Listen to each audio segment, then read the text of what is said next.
Em tempos de isolamento e distanciamento social, e aí a gente vai ficar confinado em casa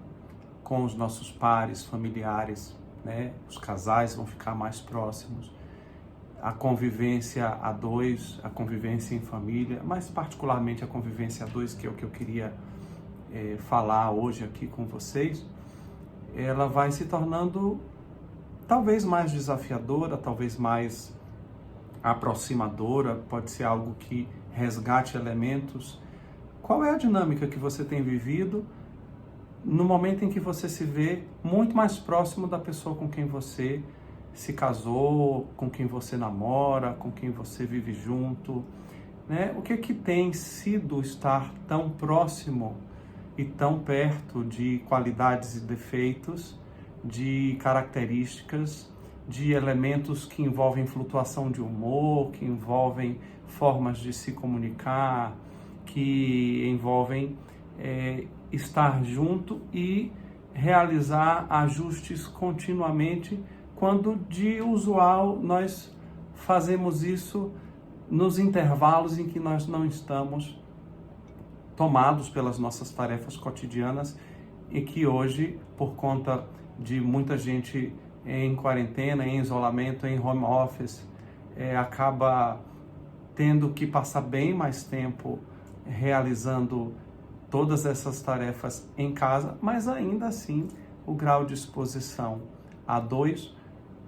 se torna infinitamente maior. E se já existiam questões, se já existiam temas, se já existiam rótulos ou dificuldades, eles tendem a ficar, de alguma maneira, um pouco mais evidentes nesse momento. Da mesma forma, se já existe mais vínculo, mais capacidade de colocar, expressar, de conectar, isso também vai ficando mais visível, né? Mais viável, mais vivenciável nesses períodos. E nessas épocas em que a subjetividade de cada um vai ficando muito presente o tempo todo, a gente naturalmente é convidado a ter que lidar com essa subjetividade que é do outro, como ela impacta na nossa e como é que a nossa subjetividade também atua e afeta esse outro que está vivendo junto comigo nessa estrada. O que eu faço, o que eu digo, como eu reajo e o que eu recebo de volta. Então, como é uma estrada de mão dupla, e a gente sabe que os processos relacionais envolvem não somente lidar com essas subjetividades, com essa singularidade, mas também ser capaz de encontrar a arte de ser capaz de manter a possibilidade do contato, da comunicação, sem ser tomado excessivamente pelas emoções, sobretudo quando alguma ferida é tocada, quando alguma coisa é dita de mau jeito. Isso é uma coisa muito importante e que também naturalmente está em pauta em períodos como esse. Então, primeira pergunta, como é que você consegue comunicar aquilo que você pensa e sente, né? Sua assertividade, sua objetividade, sua docilidade, você contorna muito, você vai direto ao ponto, o nível de crítica, e logicamente como é que você recebe isso do outro, quando o outro também expressa para você aquilo que ele pensa e sente, né? Uma coisa que é bem interessante e que eu aprendi isso há muito tempo com Virginia Satir, num dos livros dela chamado Contatos, Contato, é ter cuidado com algumas palavras, como por exemplo, sempre, tudo, nada, nunca, que são palavras muito absolutas, que às vezes a gente usa para dar ênfase a algo que a gente quer dizer, coisas do tipo, você sempre faz assim, você sempre atua dessa forma, você nunca me trata desse jeito. E às vezes a gente não quer dizer exatamente isso com essa intensidade, mas a gente usa expressões assim e a gente acaba comunicando uma intenção que é bem diferente do que a gente está sentindo, mas naturalmente, pelo fato de existir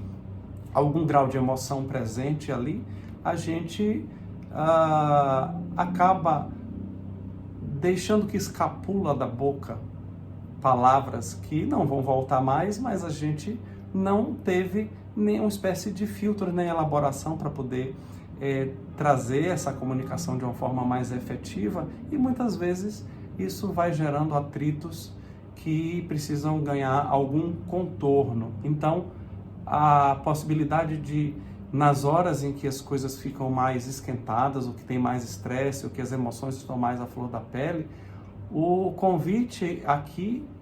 é esperar que a curva da emoção, né, que o complexo que ele tomou naquele momento, né, se sentiu rejeitado, se sentiu inferiorizado, se sentiu desvalorizado, se sentiu não escutado, dentre outras tantas coisas,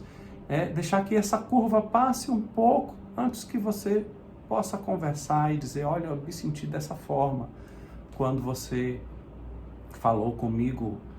naquela hora, daquele jeito, e me disse tal e tal frase, e poder encontrar um momento oportuno para poder falar, quando a emoção, quando o material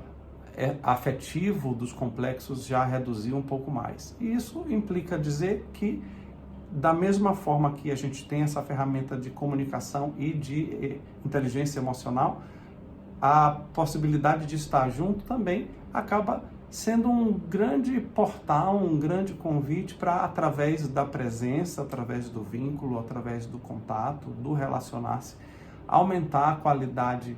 de intimidade e, portanto, ser bem mais capaz de expressar aquilo que se sente e estar aberto a escutar algo que o outro tenha para nos dizer. E essas são premissas fundamentais para quem quer se relacionar com saúde, né? Ter abertura emocional, ter autoestima, ter respeito pelo outro, ter vontade de crescer, né? Uma pessoa que nunca erra não precisa pedir desculpa, porque ela não erra.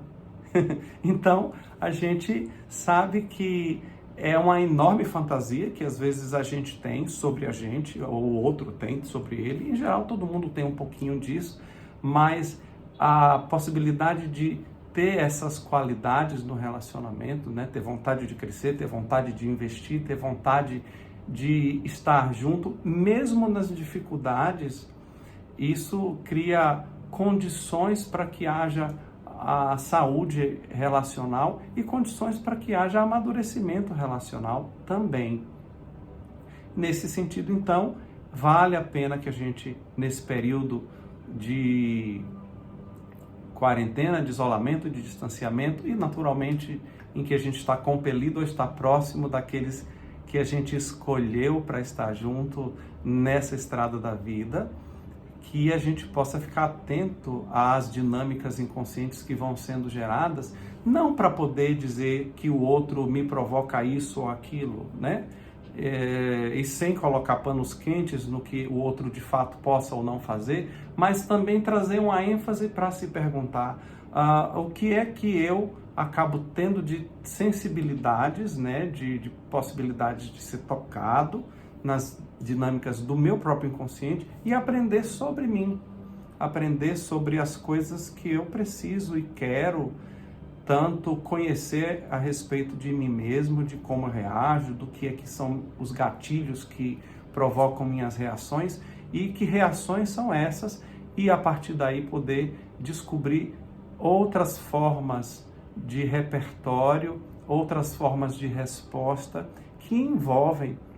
nessa dissolução dos complexos, que envolve nessa construção de autoconhecimento e de inteligência emocional, ser capaz de sustentar um pouquinho a tensão, sustentar um pouquinho o desconforto, para poder falar sobre as coisas no momento em que se torna mais brando o tamanho da branda o tamanho da emoção que a gente está aguardando, o tamanho do sentimento, e quando se torna oportuno também para que aquilo seja escutado de uma forma que seja produtiva